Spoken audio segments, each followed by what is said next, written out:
ሰላም ጤና ይስጥልኝ የተወደዳችሁና የተከበራችሁ ቻናሌ ቤተሰቦች በእያላችሁበት እንደምን አላችሁ? ይህ የዘጠነኛ ክፍል ሂስትሪ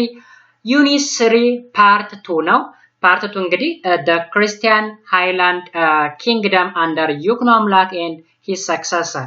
የሚል ቶፒክ ነው ማለት ነው። በባለፈው ክላሳችን ያየነው እንግዲህ ለማስተዋወስ ያክል the Zagwe dynasty ወይም the Zagwe kingdom የሚል ነበረ። የዛጉዌ ዳይናስቲ ምን ይመስል ነበረ? አግሪካልቸር አክቲቪቲው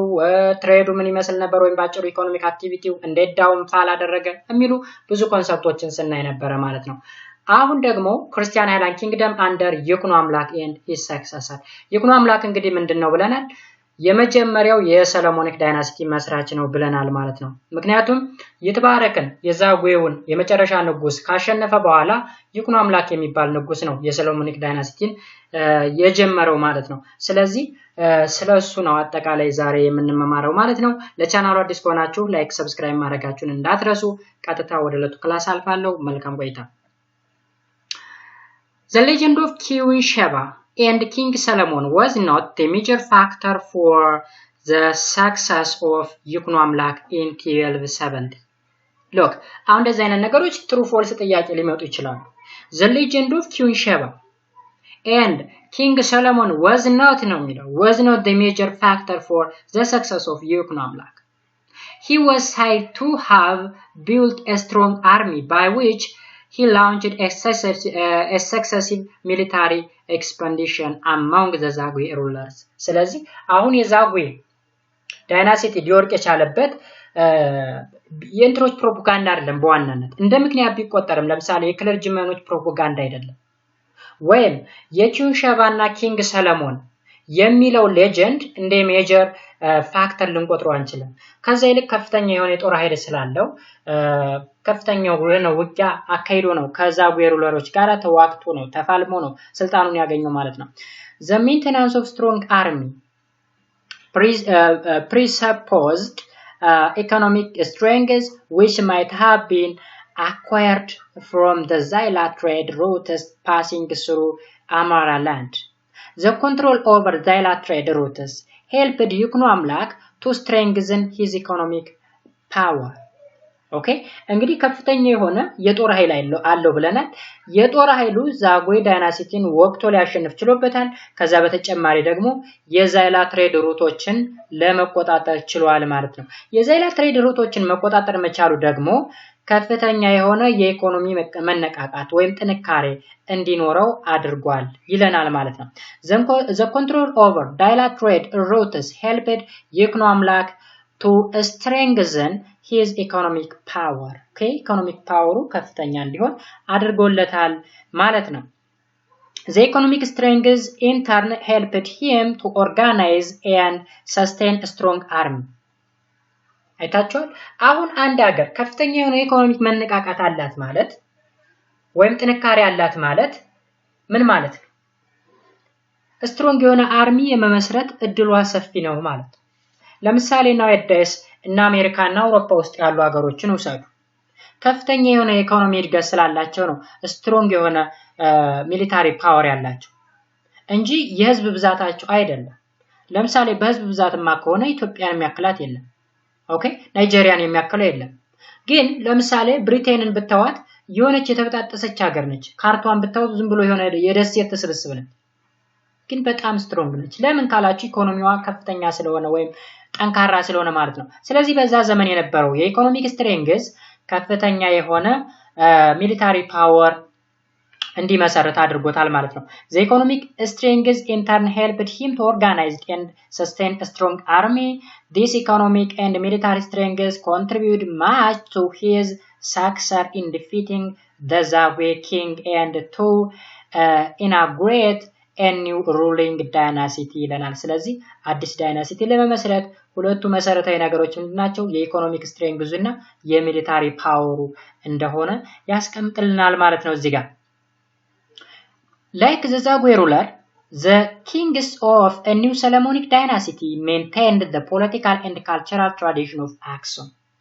Okay, ልክ እንደ ዛጉዌ ዳይናሲቲ ወይም እንደ ዛጉዌ ሩለር አሁንም ያክሱሙ ባህል እንዳለ ነው። አሁን ያክሱሙ ባህል እንዳለ ነው። ለምንድነው የሚተውት ካላችሁ አሁንም ክርስቲያናይዝድ የሆነ ኪንግ ነው እየመራ ያለ። ስለዚህ ባህሉና ሃይማኖቱ የተመሳቀለ ነው አንድ ላይ የተዋሃደ ነው ሶ ባህሉን ሊቀይሩ ቢሉ ሃይማኖቱም ሊቀየር ይችላል ሶ የተያያዘ ስለሆነ አልቀየሩትም ማለት ነው the new Solomonic dynasty ዛጉዌ ዳይናሲቲም የአክሱምን ባህልና ካልቸር ምን አልቀየሩትም ይለናል they continued to expand Christianity in different direction the rulers exercised both political and religious power at the same time the church-state relationship becomes very strong and among reaches its peak during this period እንግዲህ በሰሎሞኒክ ዳይናሲቲ መንግስትና ቤተክርስቲያን ከፍተኛ የሆነ ቁርኝት የነበረባቸው ጊዜ ነበር especially ንጉሱ ሁለቱንም ፖለቲካውንም የቤተክርስቲያን ስራውንም ባንድ ላይ ኦኬ ባንድ ላይ የሚሰሩበት ጊዜ ነበር ማለት ነው በዚህ ሰዓት ኦኬ ያ ማለት ለምሳሌ ንጉስ ሆነው ሳለ መጨረሻ ላይ መመነን ማለት በክርስትና ሃይማኖት ዓለሙን መናቅ ማለት ነው ስለዚህ እስከዛ ድረስ የሚደርሱበት ጊዜ ነበር ማለት ነው ይሄ ፔሪድ one very important development of this period was the large scale of territorial expansion of the Christian kingdom እንግዲህ በዚህ ዘመን የክርስቲያን ኪንግደም በከፍተኛ ሁኔታ እንዲስፋፋ especially አሁን ያለችውን የኢትዮጵያ ቅርጽ እንድትይዝ የሆነበት ጊዜም በዛ ዘመን ነው እንግዲህ የጀመረው በዛ ዘመን ነው መስፋፋቱ ግን እስከ ዳግማዊ ምኒልክ ድረስ ቀጥሎ ነበር ማለት ነው in the 12th century in the 1270 when it came to power the Christian kingdom was confined to the territory that consisted of southern Eritrea, Tigray, Lasta and north part of Shawa ኦኬ እንግዲህ በ1270 አካባቢ ላይ ክርስቲያን ኪንግደም የሚባለው የቱ ነበረ ካል የደቡባው የኤርትራን ክፍል ይዛል ትግራይን ይዛል ላስታን ይዛል እንዲሁም ሰሜን ሸዋን ይዛል ማለት ነው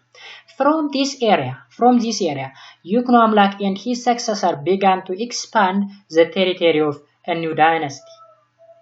its territorial limit covered the ancient Highland province of the Aksum and Zagwe in the north. It also covered the region of Gondar and eastern Goja in the northwest,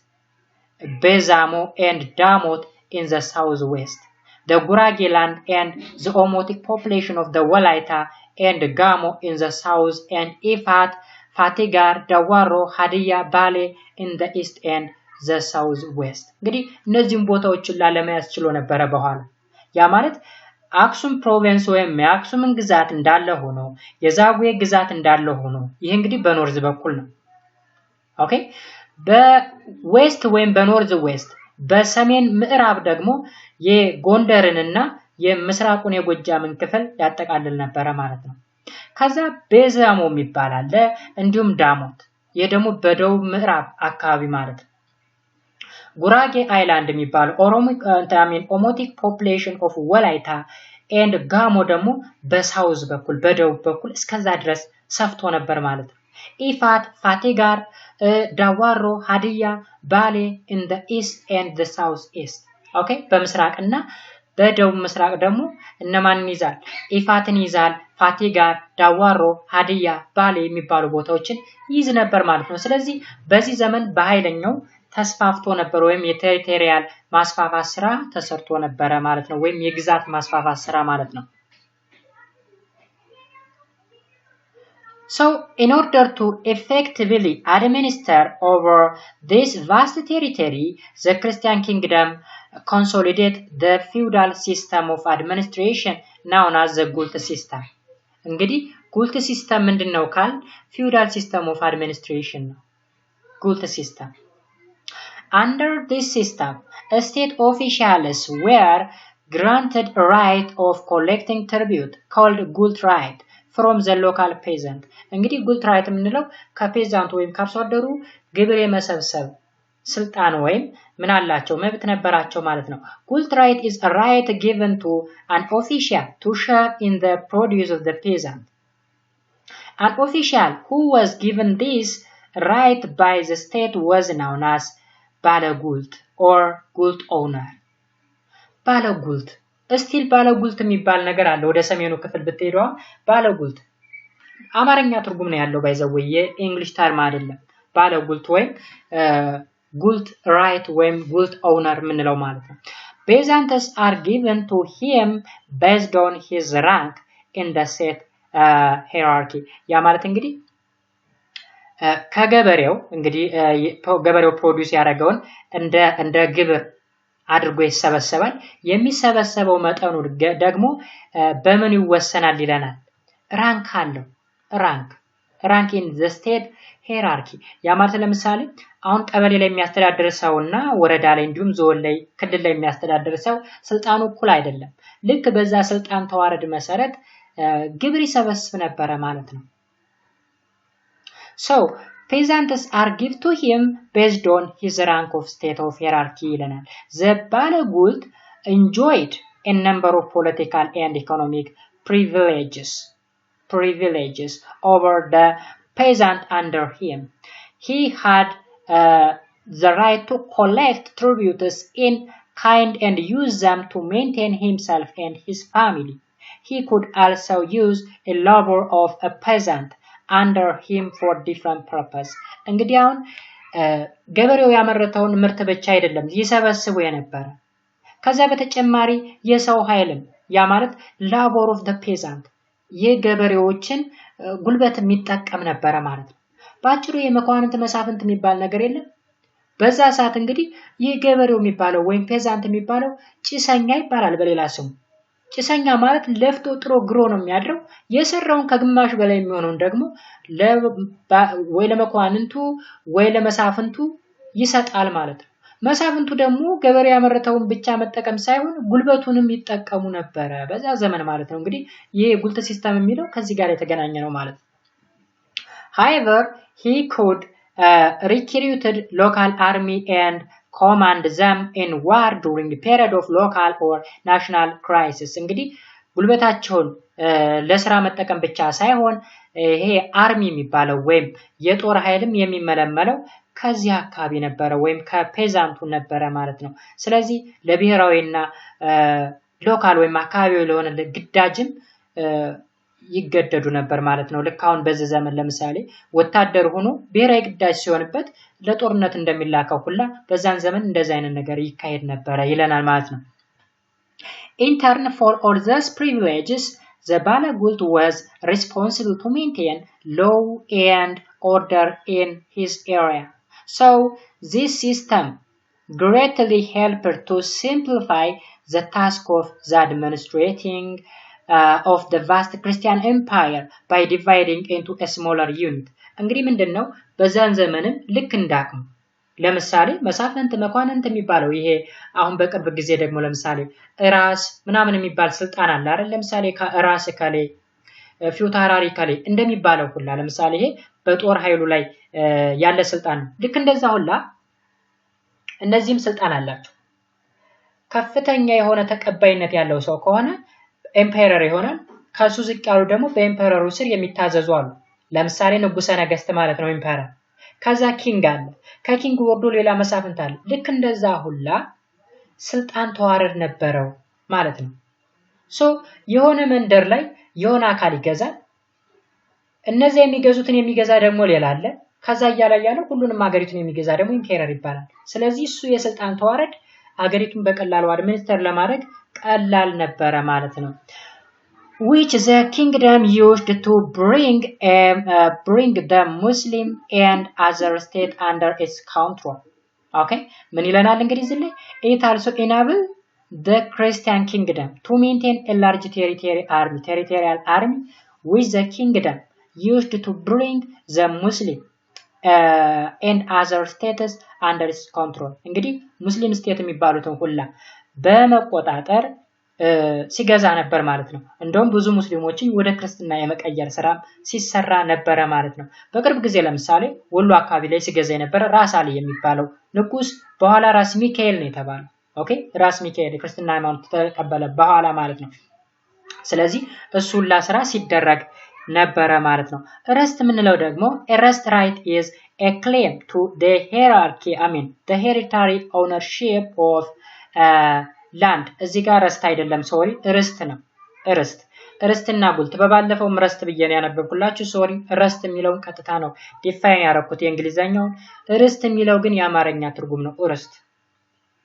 ርስትና ጉልት የሚባል ጉልት ርስት የሚባል ሲስተም አለ እስቲል አለ ወደ ሰሜኑ ክፍል ማለት ነው ስለዚህ ርስት ራይት ማለት is a claim of the hereditary ownership of a land ያ ማለት ለምሳሌ ገጠር አካባቢ ሰፊ እርሻ ቦታ ያለው ሰው መጨረሻ ላይ ሰውየው ሲሞት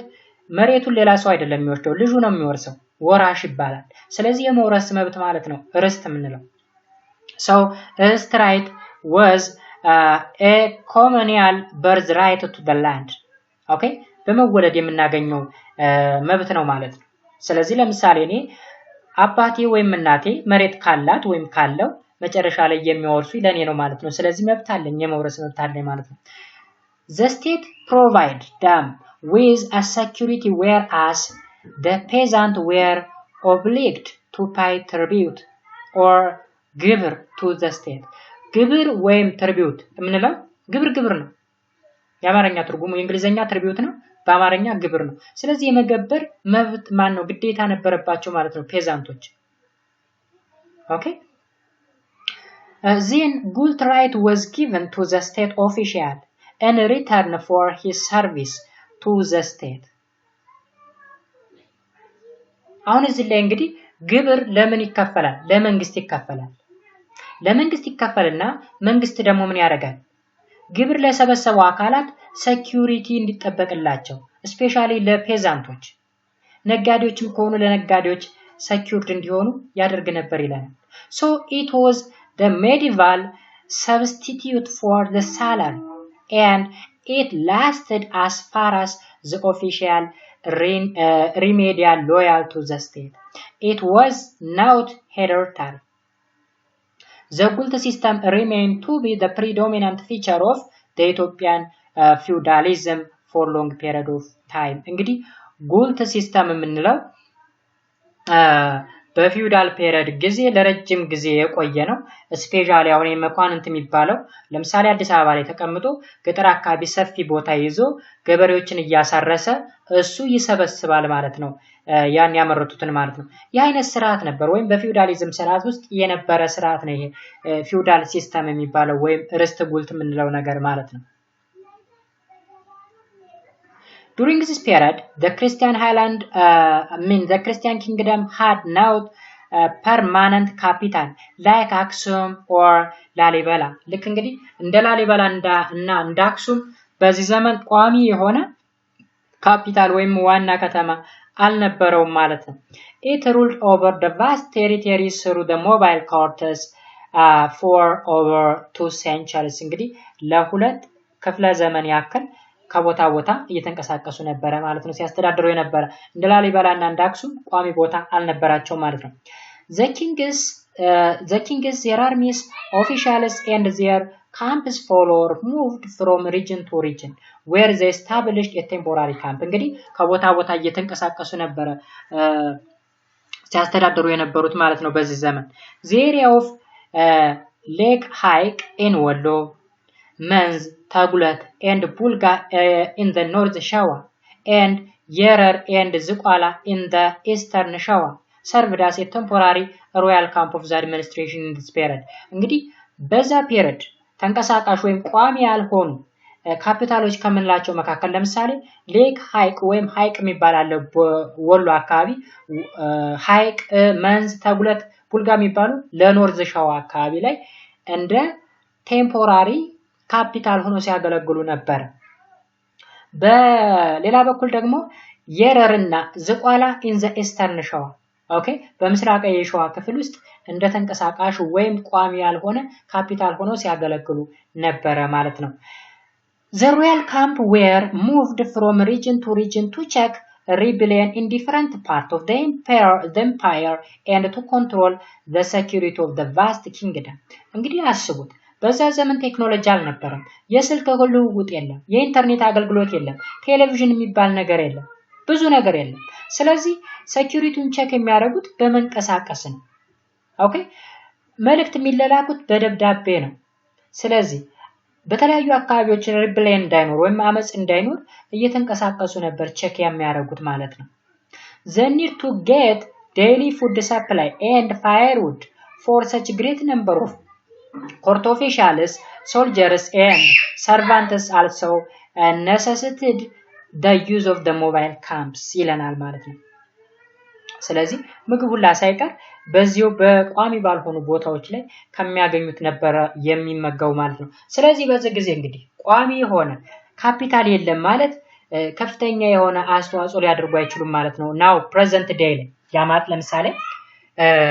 ላሊበላ ቋሚ የሆነ ካፒታል ስለነበረው ታንጂብል የሆነ ነገር ለምሳሌ በአርኪቴክቸራል ዘርፍ ከፍተኛ የሆነ አስተዋጽኦ አበርክቶ አልፏል አክሱምም ቋሚ ስለነበረ ልክ እንደዛው እነዚህ ግን ቋሚ ስላልነበሩ ምንም የሰሩት ነገር ወይም ታንጂብል ተጨባጭ የሆነ ነገር ሳይሰሩ አልፈዋል ማለት ነው ምክንያቱም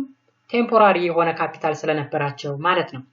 The Christian Highland ruler continued Zague's tradition of the foreign relation with Egypt and the Middle East okay በዛጉዌ ዘመነ መንግስት እንግዲህ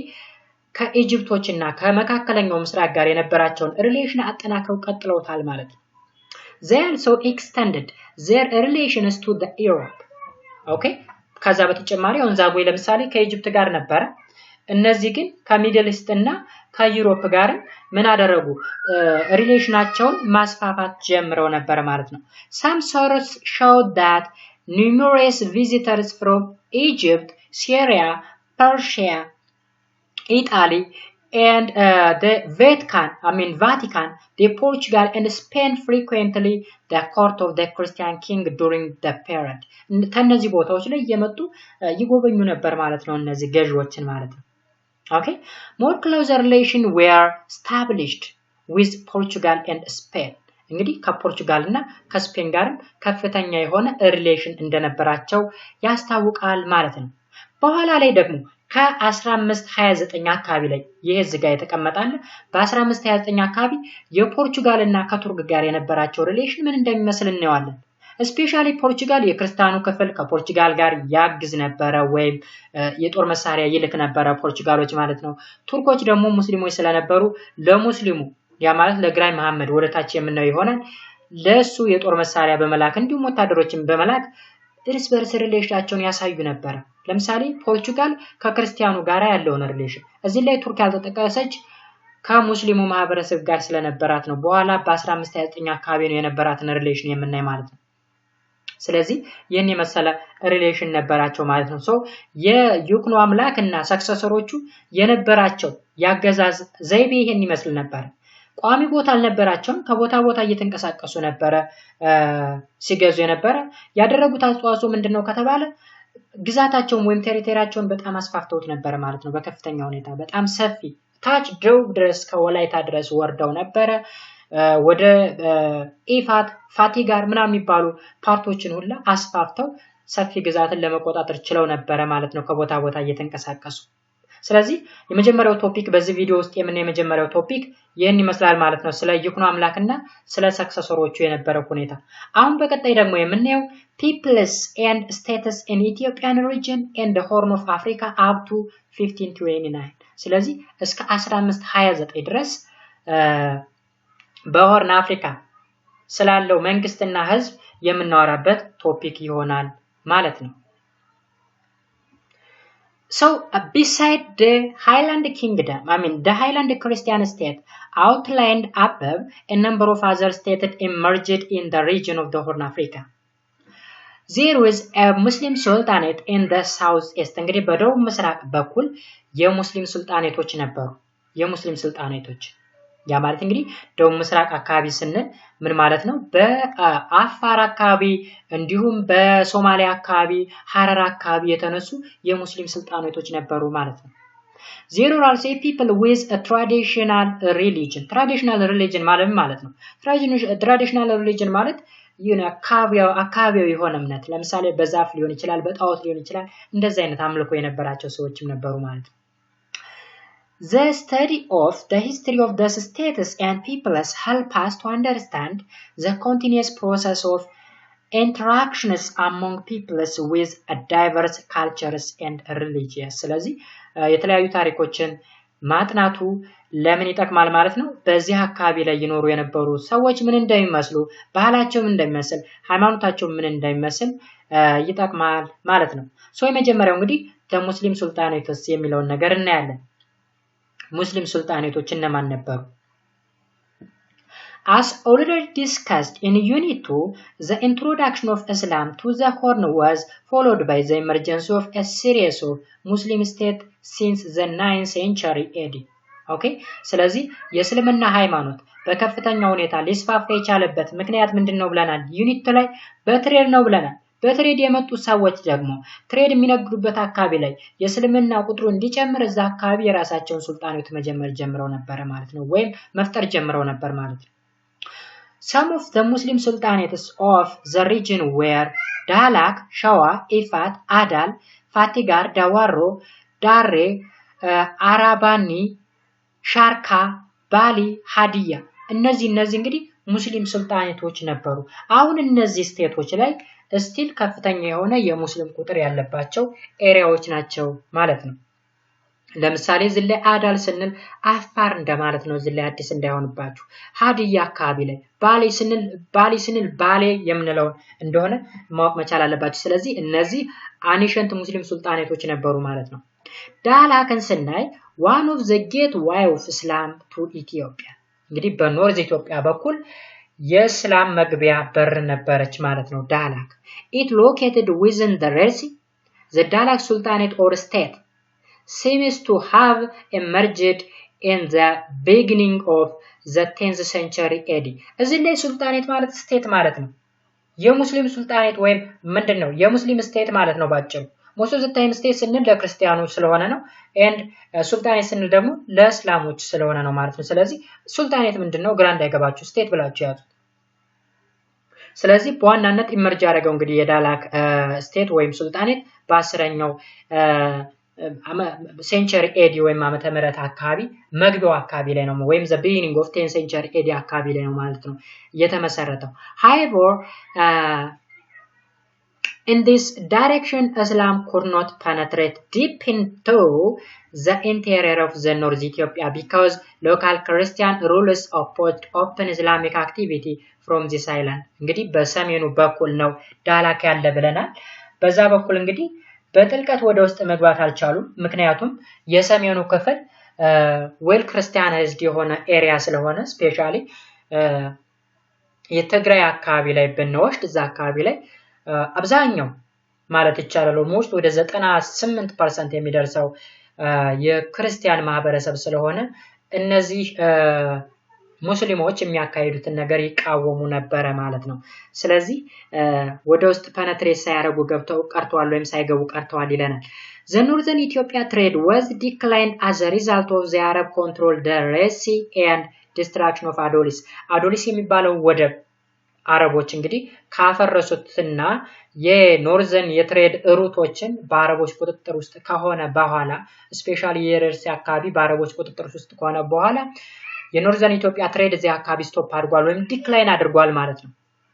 Thus, Zaila on the coast of the Gulf of Aden emerged a primary port of the southeastern Ethiopia trade. እንግዲህ በደቡብ ምስራቅ በኩል ለንግድ ልውውጥነት የሚያገለግለው ክፍል ማን ሆነ ማለት ነው? ዛይላ ሆነ ማለት ነው። እንግዲህ በሶማሊያ አካባቢ ነው በሶማሊያ ሪጅን ጫፍ በኩል የሚገኝ ነው ማለት ነው ዛይላ ምንለው ወይም በጅቡቲ አካባቢ ላይ የሚገኝ ቦታ ነው ማለት ነው ዛይላ on the coast of the Gulf of Aden ይለናል። okay the port became the most important gateway of Islam into the Horn of Africa. Several Muslim states were formed along the Zaila trade routes which linked the port with a rich interior. እንግዲህ አብዛኛውን ጊዜ በዚህ ፖርት ሙስሊም ነጋዴዎች ይመጡና እዛው አካባቢ ሰፍረው ይቀራሉ። ከዛ ሰፍረው እየበረከቱ ሲመጡ የራሳቸውን ስቴት መመስረት ይጀምራሉ። ከዛ ያን አካባቢ ኮንትሮል ማድረግ ይጀምራሉ። ኮንትሮል ማድረግ ከጀመሩ በኋላ ሌላ ጦርነት ማካሄድ ይጀምሩና ከክርስቲያኖች ጋር ከፍተኛ የሆነ ውጊያ አድርገው እያስፋፉ ግዛታቸውን እያስፋፉ የምስራቁን የኢትዮጵያ ክፍል ሙሉ በሙሉ የእስልምና ሃይማኖት እንዲከተል ማድረግ ችለዋል ማለት ነው። ስፔሻሊ አፋር ሐረርና ሶማሌን መውሰድ ትችላላችሁ። ስለዚህ የእስልምና ሃይማኖት በዛ አካባቢ የተስፋፋበት ምክንያት በዛ ዋይ ነው ማለት ነው። Several Muslim states were founded along the Zaila trade routes which linked the port with the rich interior. ኦኬ አሁን ዛይላ እንግዲህ እስከ ውስጠኛው የኢትዮጵያ ክፍል ድረስ ኮኔክት ያደርጋል ማለት ነው። The easiest one was the Muslim Sultanate of Shawa founded around 896 AD በ896 ዓመተ ምህረት እንግዲህ almost በ9ኛው ሴንቸሪ ማለት ነው ሙስሊም ሱልጣኔት ኦፍ ሸዋ ምን ብሏል ተመስርቶ ነበር ማለት ነው since the founder of this sultanate claimed descent from the Mukazmite or Makazmite clan of the South Arabia እንግዲህ ይሄ ሱልጣኔት ወይም ይሄ ስቴት ሲመሰረት ምን ብሎ ነው ያሰበው መሪ የመጣው ማካዝማይት ከሚባለው የሳውዝ አረቢያ ግዛት ውስጥ ነው ወይም ከዛ ዘር ነው የመጣው ወይም ከዛ ጎሳ ውስጥ ነው የመጣው ብሎ ያስብ ነበር ማለት ነው ስለዚህ the dynasty came to be known as the Mukazmite okay the Mukazmite dynasty ተብሎ ተሰየመ ማለት ነው እንግዲህ Mukazmite dynasty ስንል የማን ዳይናስቲ ማለት ነው ወይም የማን ሱልጣኔት ማለት ነው የሸዋ ማለት ነው okay the ሸዋ ሱልጣኔት Mukazmite dynasty እንለዋለን ማለት ነው its location was in the hot lowland region of the left of the Awash River okay በአዋሽ ሪቨር አካባቢ ላይ ነበር የነበረው the ruling family of this state had internal power struggle within later led to its final decline እንግዲህ ውስጥ ለውስጥ ከፍተኛ የሆነ የስልጣን ሽኩቻ ስለነበረ መጨረሻ ላይ ሊወድቅ ችሏል ማለት ነው towards the middle of the 13th century the Muslim Sultanate of Ifat emerged to the south of ሸዋ እንግዲህ ዘው አካባቢ ላይ አሁንም ሸዋ ሳውዝ ፓርት ኦፍ ሸዋ ላይ ኢፋት የተባለ ሌላ ሱልጣኔት ኢመርጅ አደረገ ማለት ነው its founder was Umar Walasma and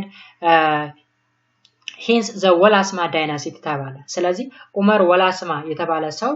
መስርቶ ስለነበረ ይሄን ስቴት ወይም ሱልጣኔት the Walasma dynasty ያል ስለዚህ ስንት ዳይናስቲ ያየን እስካሁን the Mukazmite dynasty እና the Walasma dynasty ሁለቱም የት አካባቢ ነው ያሉት ሸዋ ውስጥ ነው ያሉት ማለት ነው ይሄኛው ሳውዘርን ሸዋ አካባቢ ላይ የሚገኝ ነው the Walasma dynasty የምንለው ማለት ነው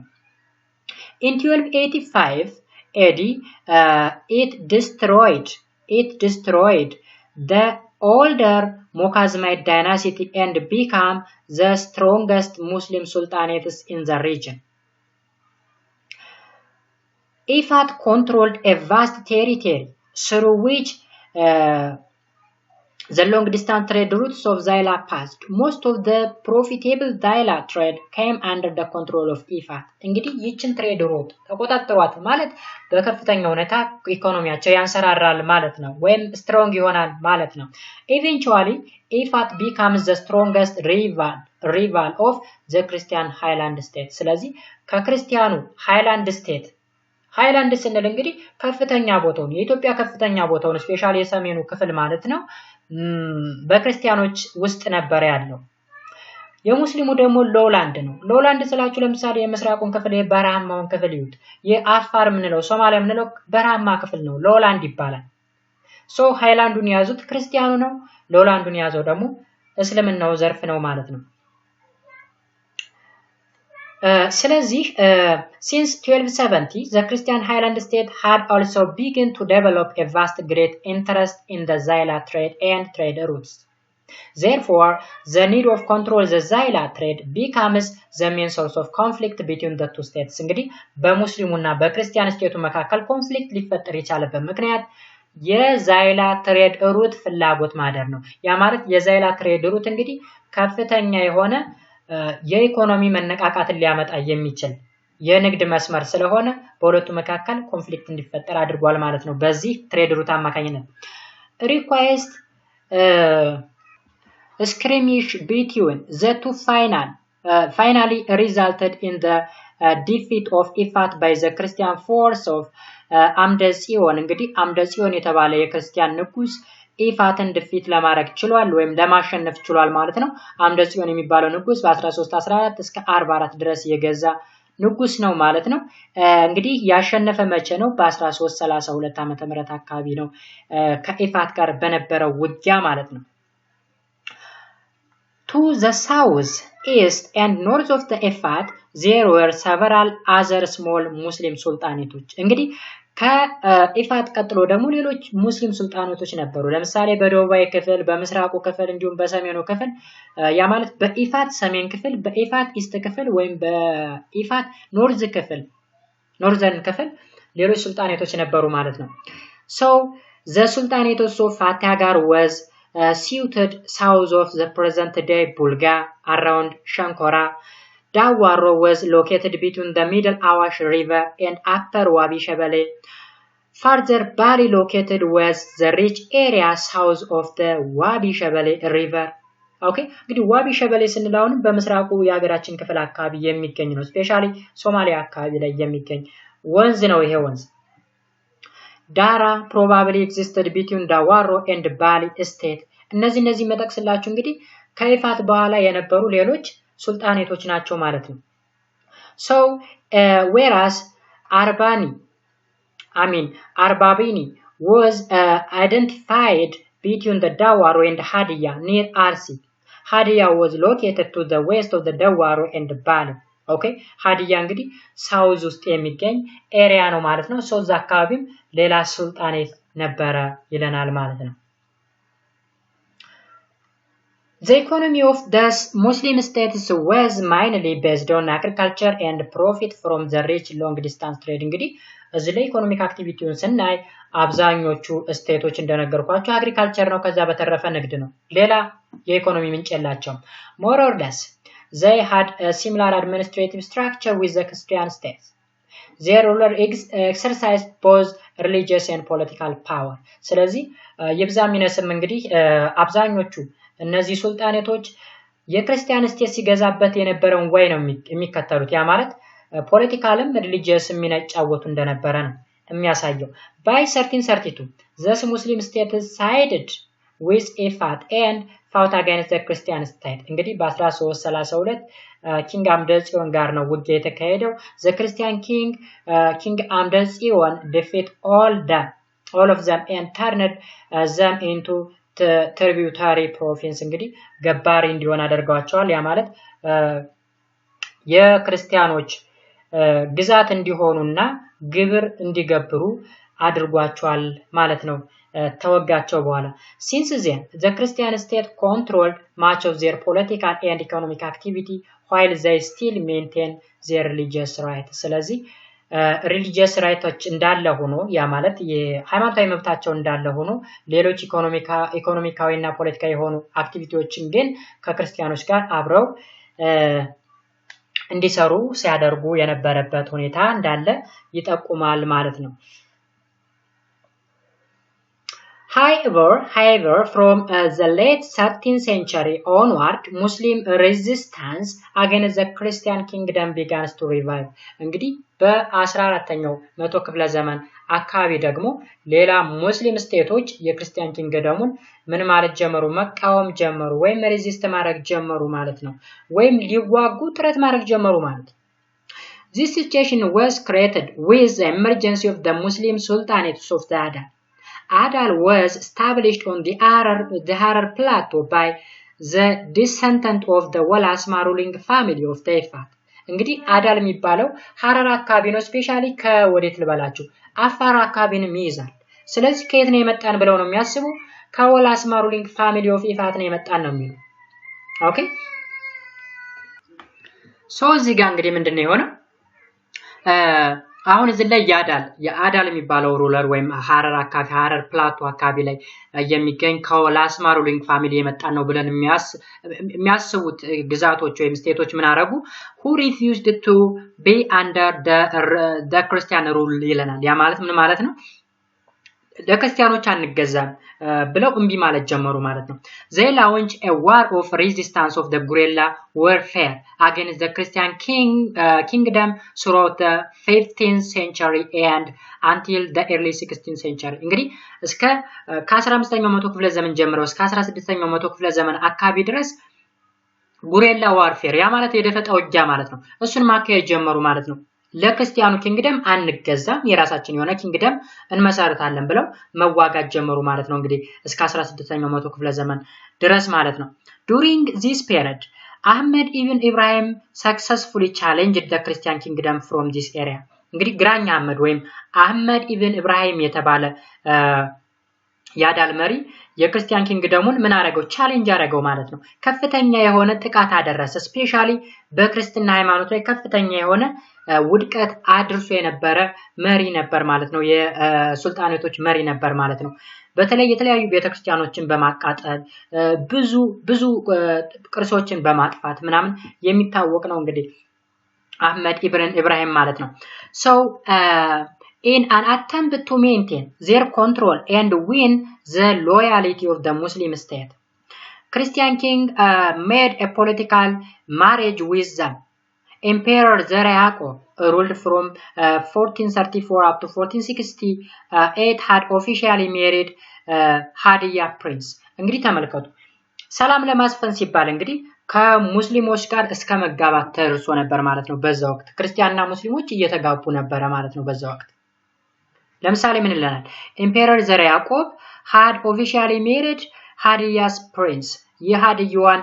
ልዕልት አግብቶ ነበር ማለት ነው This policy was followed by the successor of Zara Yaqub even though it could not meet the desired target ስለዚህ እንደዚህ የጋብቻ ፕሮግራም ቢያካሂዱም ወይም የጋብቻ ፖሊሲን ቢመርጡም እንኳን የሚፈልጉትን ታርጌት ሊያገኙ አልቻሉም ማለት ነው ሙስሊሞች በዛ ዘመን አንገዛም ብለው አመጻውን እንደቀጠሉ ማለት ነው ስፔሻሊ በአህመድ ኢብራሂም ወይም በግራኛ አህመድ ከፍተኛ የሆነ ቻሌንጅ ደርሶባቸው ነበር ማለት ነው the Christian Highland Kingdom ማለት ነው ሁለተኛው ፓርት ደግሞ the central and southern state ኦኬ ስለዚህ አሁን እያወራን ያለው እንግዲህ people of the Horn Africa peoples and states of the Horn Africa ነው አይደል ያየን ያለን ስለዚህ ሴንትራሉን ደግሞ ሴንትራልና ሳውዘርን ስቴቶችን In central and southern part of the region, there were also states and peoples with a traditional religion. The most known one was Damot, Kaffa, Inaria, Bezamo, Wolaita, Yem, Kamata, Gurage, okay, Chefdom, and the Agao Kingdom of Goja. እነዚህ ደግሞ ምንድናቸው ሴንትራል እና ሳውዘርን ፓርቶች ናቸው የተለያየ ትራዲሽናል ሪሊጅን ሲከተሉ የነበሩ ማለት ነው ትራዲሽናል ሪሊጅን የምንለው እንግዲህ ከክርስትናና ከእስልምና ሃይማኖት ውጪ የሆነ ሃይማኖት ማለት ነው ትራዲሽናል ሪሊጅን ስንል እዚህ ጋር So Damot was probably the earliest of the states It seems to have existed as early as the Aksumite period over an intensive territory እንግዲህ ታክሱም ስቴት በፊት ራሱ ቀድማ ትኖር የነበረች ስቴት እንደነበረች ነው የሚታወቅ ዳሞት የሚባለው ቦታ ማለት ነው This territory include the the area of the south of the Blue Nile River the west of the source of the Awash River east of the Dadisa River and west of Hadiya እንግዲህ ይሄን አካባቢ ትይዝ ነበር ዳሞት የምትባለው ስቴት ማለት ነው ስለዚህ ዳሞት might have possibly extended to include the area of Inaria, Bizamo and Wolaita እነዚህም ቦታዎችን ይይዛሉ ወይም እስከዚህ ቦታ ድረስ ይስፋፋል ተብሎ ይታሰባል ማለት ነው Almost the rulers of this state the well known was called Motalemi ይባላል Motalemi ruler Motalemi was converted to Christianity by አቡነ ተክለ ሃይማኖት in the late 13th century AD እንግዲህ አቡነ ተክለ ሃይማኖት ማለት ጳጳስ ነው የክርስቲያን ጳጳስ ነው ስለዚህ ሞታላሚን ወደ ክርስትና ሃይማኖት እንዲቀየር አደረገው ማለት ነው The rulers of the Solomonic dynasty began attempt to bring this state under their control in the last quarter of the 13th century እንግዲህ ሶስተኛው መቶ ክፍለ ዘመን አካባቢ እንግዲህ ምን ማድረግ ጀመሩ ማለት ነው እነዚህን ኤሪያዎች ወደ ክርስቲያን ኪንግደም ውስጥ እንዲቀላቀሉ አደረጓቸው ማለት ነው finally king of Amdesion annexed it into the Christian state in 1616 እንግዲህ በ1316 አካባቢ እነዚህ ቦታዎችን በሙሉ ወደ ክርስቲያኑ ክፍል እንዲቀላቀሉ አድርገዋቸዋል ማለት ነው Information of the history of the Bizamo are scarcity. The information of the history of Bizamo was scanty, but there are evidences for that it had early connection with ዳሞት እንግዲህ የቢዛሞን ስናወራ የቡዛሞ ታሪክ ያን ያክል የተጻፈ ታሪክም የለም ወይም ያን ያክል የሚዳበሰው የሚዳሰሰው ወይም ታንጂብል የሆነ ታሪክ የለውም ግን ኤቪደንሱን ለምሳሌ ማለት ቢዛሞ የሚባል ስቴት መኖሩን ያወቅነው ስለ ዳሞት ስናጠና ወይም ስለ ዳሞት ስናወራ ነው ማለት ነው so the kingdom of Inaria Kaffa and Walaita had also similar connection with ዳሞት ስለዚህ ከዳሞት ጋራ ኮኔክሽን ስለነበራቸው ነው እነዚህ ኪንግደሞች እንደነበሩ የታወቁት ማለት ነው The kingdom of Inaria probably existed in the area of the northern of the Gojab river Okay በጎጀብ ሪቨር በሰሜኑ ክፍል ውስጥ ይገኛሉ እንግዲህ ስፔሻሊ የኢናሪያ ኪንግደም ማለት ነው The influence of the Highland Christian kingdom into the area seems to have extended through the Damot Inaria becomes part of the Christian Highland kingdom it is a ruler built several churches Okay እንግዲህ ኢናሪያ አካባቢ የነበሩ ገዢዎች ወይም አሁን በሳውዘርና በሴንትራል አካባቢ የነበሩ ስቴቶች የክርስቲያን ሃይላንድ ኪንግደም ምን ሆኑ ፕሮቪንስ ሆኑ ከዛ በኋላ ሩለሮች የተለያዩ ቤተክርስቲያኖችንም ማነጽ ጀመሩ ማለት ነው ሳውዘርን ኦፍ ዘ ኢናሪያ was the kingdom of Kaffa okay የኢናሪያ እንግዲህ ደቡብ ክፍል ደግሞ ካፋ ነው Kaffa was known at the least since the end of the 14th century እንግዲህ ካፋ መታወቅ የጀመረው በ14ኛው መቶ ክፍለ ዘመን መጨረሻ አካባቢ ነው It was not however mentioned in any of the Christian document at that time It was an independent kingdom from the Christian Highland state ስለዚህ ካፋ ግን ከክርስቲያን ሃይላንድ ኪንግደም ነፃ የሆነ ራሱን የቻለ ኢንዲፔንደንት የሆነ ኪንግደም እንደሆነ ያሳውቃል ወይም ይናገራል ማለት ነው ኦኬ ጋይስ ሌላው ደግሞ ምንድነው ወላይታ ነው The state of Walaita might have also been part of the kingdom of Damot since its connection with Damot was strong አሁን ከሌሎች ጋር ለምሳሌ ሌሎችን አይታችሁ ከሆነ አብዛኞቹ ሳውዘርን ላይ ያሉ ስቴቶች ከዳሞት ጋር ስትሮንግ የሆነ ኮኔክሽን ያላቸው ልክ እንደዛው ወላይታም ከዳሞት ጋር ስትሮንግ የሆነ ኮኔክሽን እንዳለ ይናገራል The ruling dynasty of Walaita was known as ወላይታ ማላ ይባላል ኦኬ ruling dynasty ምን እንደሚባለው ወላይታ ማላ This dynasty had a strong tradition with recognized Motalemi as its first king Walaita was mentioned as one of their paying tribute to the Christian king Yeshak who ruled from 1430 up to 1430 ተመልከቱ እንግዲህ ወላይታ ለክርስቲያን ኪንጉ ተገብር እንደነበረ ይናገራል ስፔሻሊ ለኪንግ የሻቅ ያ ማለት ከ1413 እስከ 1430 አካባቢ የገዛ ንጉስ ነው It might have also continued as a part of the Christian empire up to the war of Ahmed Ibrahim ስለዚህ እስከ ግራኝ አህመድ ወረራ ድረስ የክርስቲያን ኤምፓየር ሜምበር ነበረች ማለት ነው ወላይታ More information on the state of Inaria, Kaffa, Yem and Walaita will be discussed in the unit 6 እንግዲህ unit 6 ራሳቸውን ችለው ሁሎችም in detail አለ ማለት ነው የምንማማር ነው የሚሆነው ማለት ነው ስድስተኛው ዩኒት ላይ ማለት ነው አጠቃላይ So a number of states had existed in a central Ethiopian highlands አሁን ደግሞ ሴንትራሉን እናያለን ማለት ነው እስካሁን ደቡብን ነበር ስናየ ነበር አሁን ደግሞ ሴንትራሉን እናያለን ማለት ነው Among them were the Kampata, the Gurage chiefdoms and the Ago kingdom of Gojam Thus a state seems to have existed for a long period of time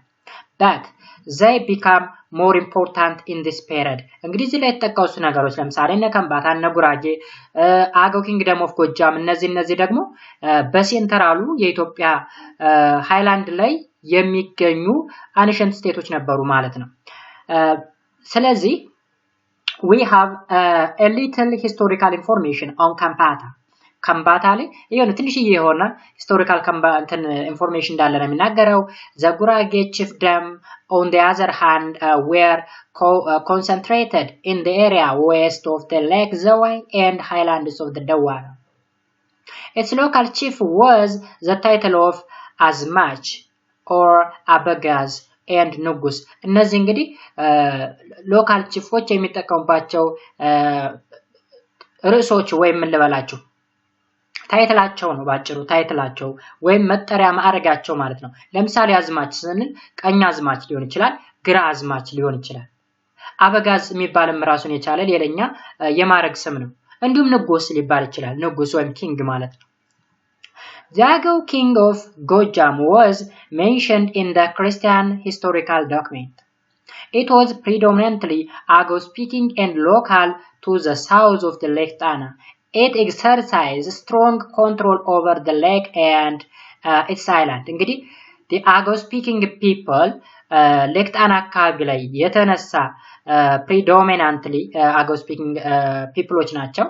ስለዚህ እዛ አካባቢ የነበረ ኪንግደም ነው ማለት ነው the Agau kingdom of Gojam የሚባለው ማለት ነው Many Christian kings were successive attempt to bring it under their control. Finally, Amdesion incorporated Gojam in the Christian state in the early 14th century. ስለዚህ በ14ኛው መቶ ክፍለ ዘመን አካባቢ አምደጽዮን የተባለ ንጉስ ጎጃምንም ወደ ማን አስገባው ወደ ክርስቲያን ስቴት እንዲገብር አደረገው ማለት ነው However, the title of King of Gojam was maintained by the local ruler under the Christian state. Since its consequence, Christianity was introduced to Gojam. Its people were Christianized and churches and monasteries were built in the kingdom. እንግዲህ አምደጽዮን ወደ ግዛቱ ካጠቃለላቸው በኋላ ጎጃሞችን ኪንግ ኦፍ ጎጃም የሚለው እንዳለ ነው ያ ማለት ሎካል ሩለሮች ይጠቀሙት የነበረ ምንድነው ማለት ነው ታይትላቸው ነው ማለት ነው So since conquest Christianity was introduced to Gojam then አምደጽዮን ወደዚህ ወደ ግዛቱ ካስገባቸው በኋላ ክርስቲያኒቲ ወደዛ አካባቢ እንዲገባ ሆነ ይለናል የተለያዩ ቤተክርስቲያኖች መመስረት ጀመሩ ገዳማቶች መገንባት ጀመሩ ይለናል ማለት ነው ሌላው ኢኮኖሚክ አክቲቪቲስ እና ደግሞ the economy of the people and state of the southern and central Ethiopia was based on the profit from trade and agriculture እንደነገርኳችሁ እንግዲህ ከዚህ ቀደም ሌሎች ስቴቶችም ይጠቀሙበት የነበረው ትሬድ እና አግሪካልቸር ነው ኦኬ ፕራይመሪሊ ግን የሚጠቀሙት አግሪካልቸር ነው ፔዛንቶች ናቸው ወይም አርሶ አደሮች መንግስት ወይም ስቴቶች ወይም ሩለሮች ከፔዛንቱ ትሪቢዩት ወይም ግብር ይሰበስቡ ነበር ማለት ነው በዛን ዘመን እንግዲህ ገንዘብ ስለሌለ ገንዘብ የሚባል ነገር ስለሌለ ያመረቱትን ምርት ነበር ለመንግስት እንደ ግብር አድርገው የሚያስገቡ ማለት ነው The main item of trade from this area were slab, civet, ivory and other natural products እንግዲህ በዋናነት ከሚነግዷቸው መካከል እንግዲህ ቅድሚያ የሚሰጠው ስሌቭ ነው ወይም የባሪያ ንግድ የምንለው የዞን ጥርስ ምናምን ነገር ወይም ሌሎች ናቹራል ፕሮዳክቶችን ይጠቀሙ ነበር ማለት ነው Slaves formed the most important trade items in this period Slaves from the region or this region were highly dominated in Arabia Persia and India እንግዲህ ከፍተኛ የሆነ የባሪያ ንግድ ማለት ነው እንግዲህ አቅም ያለው ሰው ያ ማለት ለምሳሌ ፖለቲካሊ አቅም ያለው ሰው ማለት ነው መኳንንት ሊሆን ይችላል ሌላ መሳፍንት ሊሆን ይችላል እሱ ሌላው ታራውን ማህበረሰብ ጉልበት አለው ብሎ የሚያምን ከሆነ ደና ይሰራል ብሎ የሚያምን ከሆነ እሱን ለሽያጭ ገበያ ላይ ማቅረብ ማለት ነው ያ ማለት ልክኛ ገበያ ላይ ሄደን ከብት በክፍየል እንደምንሸጠው ሁላ እነዚህ ሰዎችን ለሽያጭ ያቀርቡ ነበር ስለዚህ ስሌቭ ትሬድ የምንለው ይሄንን ነው በዋናነት እንግዲህ ወዴት ነበር ይዘዋቸው የሚሄዱት ወደ አረቢያ ፐርሺያ እና ኢንዲያ ነበር because በዚህ ሪጅን አካባቢ ሃይ ዲማንድ ነው ወይም ከፍተኛ የሆነ ተፈላጊ ነው ማለት ነው ባሪያ So the Muslim state being located between the source of the slave and the port of Zaila were the main conductor of the slave trade እንግዲህ እነዚህ ሙስሊም ስቴት የሚባሉት በከፍተኛ ሁኔታ የስሌቭ ትሬድን ኮንዳክት የሚያደርጉት ወይም የሚያጧጡፉት ነበሩ ማለት ነው ስፔሻሊ ዛይላ በሚባለው ወደብ ማለት ነው A slave as a captive of war were obtained not only for the south and central region but also from Highland kingdom territories እንግዲህ ስሌቮች ላወር ብቻ አይደለም የሚፈልገው ወይም የሰው ኃይላቸው ለምሳሌ ለቁፋሮ ለርሻ ምናምን ብቻ አይደለም የሚፈልጓቸው ለጦርነትም ያስፈልጋሉ ማለት ነው እነዚህ ባሪያዎች የሚባሉት ማለት ነው ያሰለጥኗቸዋል ከዛ እንዲዋጉ ያደርጓቸዋል ማለት ነው ባጭሩ ባሪያዎች የሚባሉት ወይም ስሌቭስ የሚባሉት ሰዎች ከሰው አይመደው ማለት ከሰው አይቆጥሯቸው ልክ በጣም ተራዝቀተኛ ሰው አድርገው ሌሎችን ሰርቭ ለማድረግ ብቻ ወይም ሌሎችን ለማገልገል ብቻ የተፈጠሩ አድርገው የሚቆጥሩ ኢቭን ራሳቸው ባሪያዎች ራሳቸው እንደዛ አድርገው ነበር የሚቆጥሩት ማለት ነው ስለዚህ በዛ ዘመን ከፍተኛ የሆነ ህገወጥ የሰዎች ዝውውር ይባላል በአሁኑ ጊዜ ባይዘወይ በዛ ጊዜ ባሪያ ንግድ አሁን ደግሞ ህገወጥ የሰዎች ዝውውር ህገወጥ የሰዎች ዝውውር ስንል ለምሳሌ ወደ አረብ ሀገር የሚልኩ ሰዎች አሉ ሴቶችን ስፔሻሊ ስለዚህ እነዛ ሰዎች እኮ የሚሄዱት አሁን ህገወጥ የሰዎች ዝውውር ስንል ለምሳሌ ሴቶችን ወደ አረብ ሀገር ሲልኩ ለምንድነው ለስራ ነው ስለዚህ ልክ እንደ ባሪያ ነው ዛም እንትን የሚሏቸው ማለት ነው ባጭሩ በዚህ ዘመንም አለ ማለት ይቻላል ልዩነቱ ምንድነው በዛ ዘመን ባሪያዎች ወይም ስሌቮች ሳይፈልጉ በግዴታ ነው አሁን ግን እነዚህ ሰዎች መስራት እንፈልጋለን ምናም ብለው ካዘዋዋሪዎች ጋራ ውል ተዋውለው ፍቃደኛ ሆነው ስለሚሄዱ ነው ልዩነቱ ማለት ነው So far we have seen the existence of several peoples with a state of tradition in the Ethiopian region and the whole. However, there were also another society in the same area but without highly organized state. እንግዲህ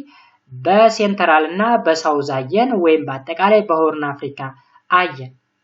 ነገር ግን እንደዚህ ብቻ ሳይሆኑ highly organized ያልተደረጉ ወይም ያልተደራጁ ሌሎች ስቴቶችም እንደነበሩ አንዳንድ መረጃዎች ይጠቁማሉ ማለት ነው most of them had inhabited the frontier area of the present day of Ethiopia and is now some of them were living in the vast lowland from the northern tip of the Red Sea coast out to and including southeastern Ethiopian region and the horn እንግዲህ እዚህ የተዘረዘሩ ቦታዎች ላይ well organized ያልተደረጉ ሌሎች ስቴቶችም እንዳሉ መረጃዎች ያመላክታሉ ይለናል ማለት ነው They were mainly leading the pastoral way of economic life most of them speak the Cushitic language family pastoral way of life also has also been an important economic activity of the Oromo people living in the southern central part of Ethiopia and other community of the Ethiopian frontier in the southern እንግዲህ እነዚህ well organized ያልተደረጉ ስቴቶች ወይም ፒፕሎች አብዛኛው ላይፋቸው pastoral way of life ነው ያ ማለት እንስሳት በማርባት ወይም ይሄ nomadic way of life እንበለው ዘላን ምንላቸው ከብቶችን በማርባት ነው የሚታወቁት ለግጦሽ ብለው ከቦታ ቦታ የሚዘዋወሩ ፒፕሎች ናቸው especially the pastoral way of life የሚኖሩ ለምሳሌ the Oromo people living in the south central part of Ethiopia and other community of the Ethiopian frontier of the south እንግዲህ ይሄንን ላይፍ ይኖሩ የነበሩ ሰዎች especially the Oromo people ይባላሉ በደው ማከለኛው ክፍል አካባቢ ያ ማለት አሁን ኦሮሚያ ተብሎ የሚጠራው አካባቢ ላይ ይኖሩ የነበሩ እንዲሁም በኢትዮ ኬንያ ድንበር አካባቢ ባይዘው በኢትዮ ኬንያ ድንበር አካባቢ ወደ ኬንያም ገባ ብሎ ኦሮሞኛ ይነገራል በዛ አካባቢ ማለት ነው ስለዚህ በዛ አካባቢ የሚኖሩና በሳውዝ ሴንትራል አካባቢ ይኖሩ የነበሩ ኮሚኒቲዎች pastoral way of life ይኖሩ እንደነበረ ያመላክታል ማለት ነው they had no well organized state structure moreover in the west less organized community inhabited the narrow lowland strip along the Ethio-Sudan border ስለዚህ ከዛ በተጨማሪ በኢትዮ-ሱዳን ድንበር አካባቢ የሚኖሩ አሉ ግን well organized ያልሆኑ ያልተደራጁ ልክ እስካሁን እንደዘረዘርናቸው አይነት ስቴቶች ያልሆኑ እንደሆኑ ይጠቁማል ማለት ነው These peoples are mainly speak the Nilo-Saharan language family. They have been living as a hunter and gathering dependent on the fruit and plants with some elements of the pastoral activity. እንግዲህ ተመልከቱ እላይ መጀመሪያ ላይ የተጠቀስናቸው ኩሽቲክ ላንጉጅ ፋሚሊ የሚናገሩ ነበሩ ብለናል አሁን ሌሎች ደግሞ በኢትዮ ሱዳን ድንበር አካባቢ የሚኖሩት ደግሞ የምን ቋንቋ ተናጋሪ ናቸው ይላል የኒሎ ሳሃራን ላንጉጅ ፋሚሊ ተናጋሪ ናቸው እንግዲህ ስለ ላንጉጅ ሌላ ክፍል ላይ አይተናል በባለፈው ክላሳችን አይተናል ስለዚህ የዛ ላንጉጅ ተናጋሪዎች ናቸው ላይፋቸው እንግዲህ ያደን ነው አደንና ፍራፍሬዎችን በመልቀም የሚተዳደሩ ወይም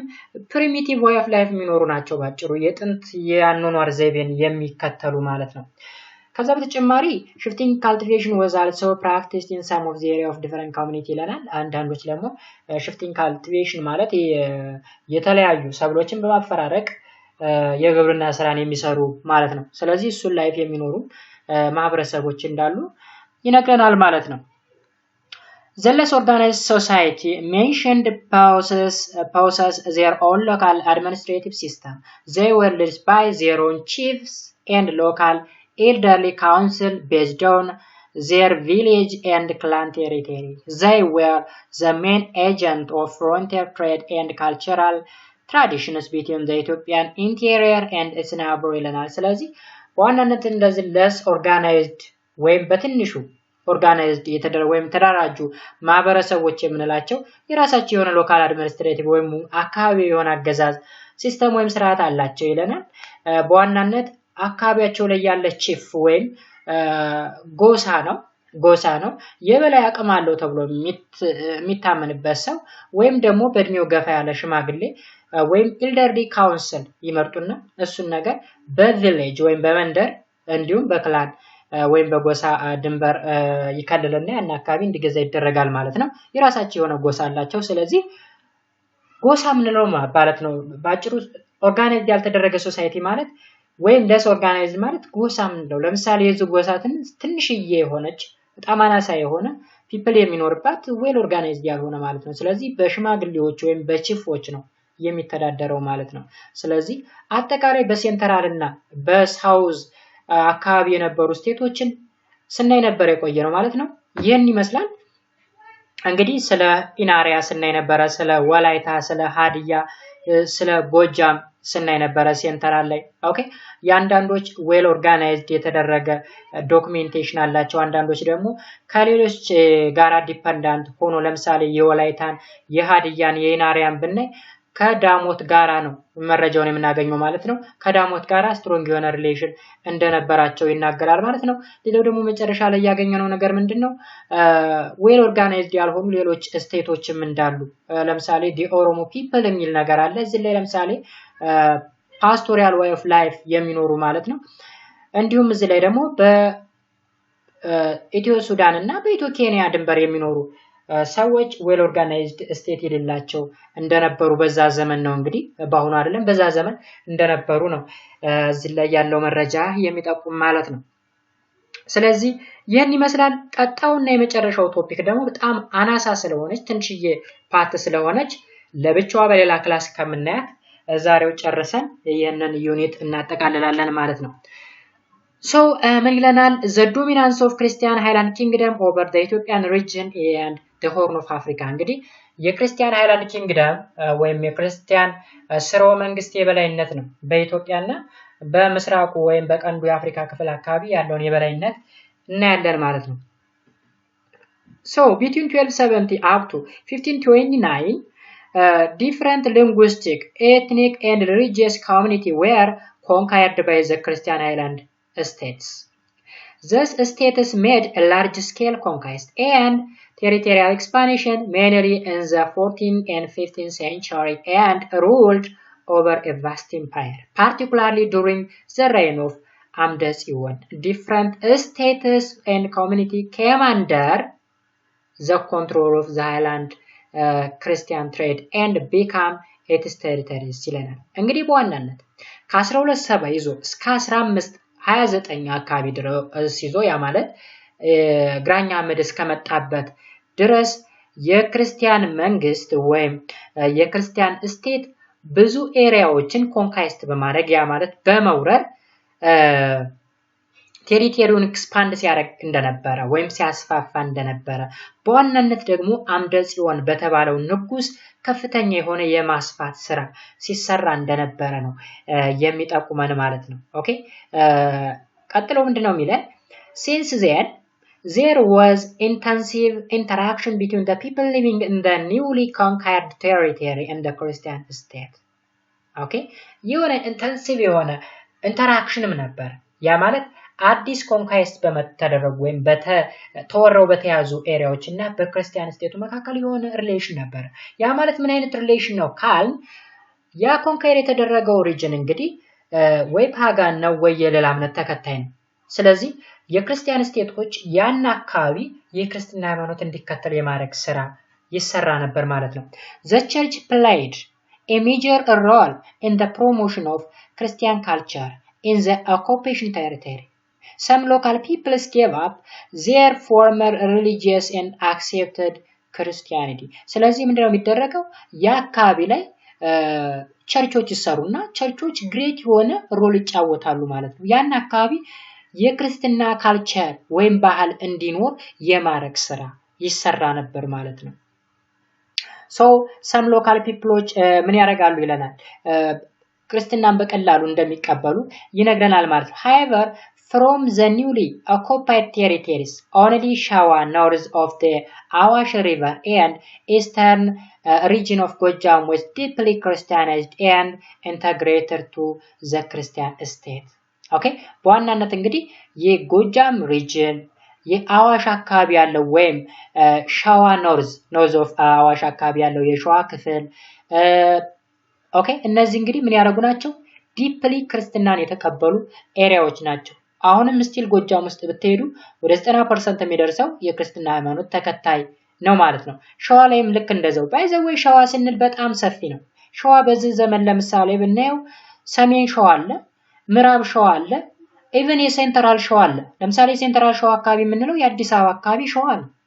ምዕራብ ሸዋ የሚባል አለ ኦሮሚያ ክልል ውስጥ ሰሜን ሸዋ የምንለው ደግሞ አማራ ክልል ውስጥ የደብረ ብርሃን አካባቢ የሚገኝ ሸዋ ስለዚህ ሸዋ ማለት ከአንድ ክልል በላይ የሚሆን በጣም ሰፊ ቦታ ነው so እነዚህ እንግዲህ ክርስቲያን ስቴት ሜምበር ሊሆኑ ይችላል ይለናል the other remained minimally affected by the expansion and some of them began to rebel against the domination of the Christian state እንግዲህ የተወሰኑት ሌሎቹ የክርስትና ሃይማኖትን አንቀበልም ብለው አፌክት ቢሆንም እንኳን ኦኬ አንቀበልም ብለው አመጽ የጀመሩ ግዛቶች እንደነበሩ ይጠቁመናል ማለት ነው particularly in the area of the Muslim state the Walasma ruler did not recognize this Christian domination okay እዚህ ላይ እንግዲህ ምን ይለናል መሰላችሁ በተለይ የወላስማ ሩለር የክርስቲያን ስቴቶችን የበላይነት ሊቀበል አልቻለም ኦኬ ሊቀበል አልቻለም መቀበል አለመቻሉን የሚያመላክተው ደግሞ ከፍተኛ የሆነ ስፔሻሊ አዳል የሚባለው አካባቢ ከ13ኛው አሚን ከ15ኛው መቶ ክፍለ ዘመን ጀምሮ እስከ 16ኛው ድረስ ከፍተኛ ጎሬላ ዋርፌር ሲያካሂድ እንደነበረ ወይም የደፈጣ ውጊያ ሲያካሂድ እንደነበረ መጀመሪያ ፓርት ላይ ስናይ ነበር ማለት ነው as mentioned earlier ይለናል እንደው beginning from the last quarter of the 14th century they shifted their center of resistance from Ifat to Harar and began a guerrilla type of warfare this war of resistance was led by Hakadin II Sadadin Ethiopian ስሙን Hakadin II and Sadadin who descended from the Walasma the dynasty which founded the Muslim Sultanate of Adal እንግዲህ ስፔሻሊ አዳል የሚባለው ሐረር አካባቢ ወይም ወደ አፋር አካባቢ የተጠጋ ስቴት ወይም ሱልጣኔት ነው እሱ የክርስቲያን ዶሚኔሽንን አልቀበልም ወይም የበላይነት አልቀበልም ብሎ ለረጅም ጊዜ ለአንድ አመት ያክል አካባቢ ሲዋጋ የነበረ ኦኬ ኖ ለአንድ አመት ሳይሆን ለመቶ አመት እንደማለት ነው ከ15ኛው ክፍለ ዘመን ወይም ከ14ኛው ጀምሮ እስከ 15ኛው እስከ 16ኛው ከመቶ እስከ 200 አመታት ያክል እንደማለት ነው ስለዚህ ያን ያክል ዘመን ጉሬላ ዋርፌር ሲያካሂዱ እንደነበሩ ይናገራል ማለት ነው አዳልስ coordinated the whole lowland community to rebellion against the Christian rulers for this reason the Christian king David ruled from 1380 up to 1412 made unsuccessful campaign as far as Zaila ስለዚህ የክርስቲያን ኪንግ የሆነው ዳዊት በዛይላ ላይ ስልጣን ሊያገኝ አልቻለም ወይም ውጤታማ ሊሆን አልቻለም ለምን ከተባለ አዳልን የሚከተሉ ሌሎች ሙስሊም ሱልጣኔቶች ከአዳል ጋር ሆነው ሬዚስት ያደረጉ ስለነበረ ጉሬላ ዋርፌር ሲያካሂዱ ስለነበረ ማለት ነው his successor Isaac lost his life fighting with Adal ruler Emperor Yakuno defeated and killed the ruler of Adal Sultan Ahmed badly in 1445 and weakened Adal for sometimes እንግዲህ ተመልከቱ አሁን መጀመሪያ ላይ ምንድነው የሆነው ዳዊት ዛይራን ለመያዝ ፈልጎ ሳይሳካለት ቀርቷል የዳዊት ተከታይ ይስሐቅ ደግሞ ፋይት ሲያረግ ካዳሎች ጋር ሲዋጋ ሞቷል ከዛ ቀጥሎ ያለው ሌላኛው ንጉስ ደግሞ አጼ ዘርዓ ያዕቆብ የተባለ ንጉስ ከ1434 እስከ 1468 አካባቢ የገዛ ማለት ነው defeat the and killed the ruler of Adal called ሱልጣን አህመድ ባድሊ ይሄንን ንጉስ ወይም ሱልጣን ይባላል የባጭሩ የሱልጣኔቶች መሪ ማለት ነው ስለዚህ እሱን ገደለው ማለት ነው በ1445 ከዛ በኋላ ያዳል ምንድን ያዳል ስልጣን ወይም ያዳል ስቴት ዊክ እየሆነ መጣ ይለናል This was how the Christian Highland kingdom took the upper hand in the Ethiopian region and the whole Okay ከዛ በኋላ ምን አደረገ ማለት ነው የክርስቲያን ሃይላንድ ኪንግደም እንደገና የበላይ ሆነ ማለት ነው Christian dominance continued until Emperor Livna Dingel 1508 up to 1540 was defeated by Ahmed ibn Ibrahim or Grand Ahmed in the late 1520 okay so at this time the balance of power shifted in favor of the Muslim state ስለዚህ በ1529 አካባቢ ስልጣን ወደ ሙስሊሞች ምን አረገ ዞረ ማለት ነው ባጭሩ ከማን በኋላ ከልብነ ድንግል በኋላ ከዛ በኋላ የልብነ ድንግል ልጅ ሆነው ደግሞ ገላውዲዮስ ምናልባት ታሪኩ ካለን ቀጥላለን ገላውዲዮስ ደግሞ አህመድ ኢብን ኢብራሂም ጋራ ተዋግቶ ማሸነፍ ችሏል ማለት ነው አደባት ዶፍ ሽምብራቁሬ ሽምብራቁሬ የሚባል ባትል አለ ወንበሪያ ወይም ሽምብራቁሬ ታሪኩን ስንደርስበት እናዋለን ይኖራል ስለዚህ እዛ ላይ ማሸነፍ ቻለ ማለት ነው ከዛም መልሶ ክርስቲያን ኪንግደም እንደገና መበልጠቅ ጀመረ ማለት ነው ወይም የበላይ ሆኖ እስከ 1974 እስከ ንጉሱ ኃይለ ሥላሴ ድረስ መቀጠል ቻለ ማለት ነው ስለዚህ እንግዲህ ይሄ ዩኒት ይሄንን ይመስል ነበር the Horn Africa ምን እንደሚመስል ወይም የኢትዮጵያ ሪጅን ምን እንደሚመስል ያሉ ስቴቶችና ፒፕሎች ምን እንደሚመስሉ ኢኮኖሚክ አክቲቪቲያቸው ምን እንደሚመስል ፖለቲካል ላይፋቸው ምን እንደሚመስል ሪሊጂየስ ላይፋቸው ምን እንደሚመስል አጠቃላይ ያየንበት ዩኒት ነበረ ማለት ነው ኦኬ እንግዲህ እስካሁን ድረስ አብራችሁ ስለነበራችሁ እጅግ በጣም አድርጌ አመሰግናለሁ ለቻናሉ አዲስ ከሆናችሁ ላይክ ሰብስክራይብ ማድረጋችሁን እንዳትረሱ በቀጣይ ቪዲዮ ደግሞ የምናየው ምንድነው ቀጣይ ዩኒት ይሆናል ዩኒት 4 which is the medieval European development of early capitalism so እስካሁን ድረስ ስለ ኢትዮጵያ ነው ስናወራ የነበረ አሁን ደግሞ ወደ አውሮፓ ምድር እንሻገራለን ማለት ነው ይህን ክፍል በቀጣይ ክፍል የምናየው ነው የሚሆነው እስከዛው ድረስ መልካም ሁሉ ተመኘው ባይ ባይ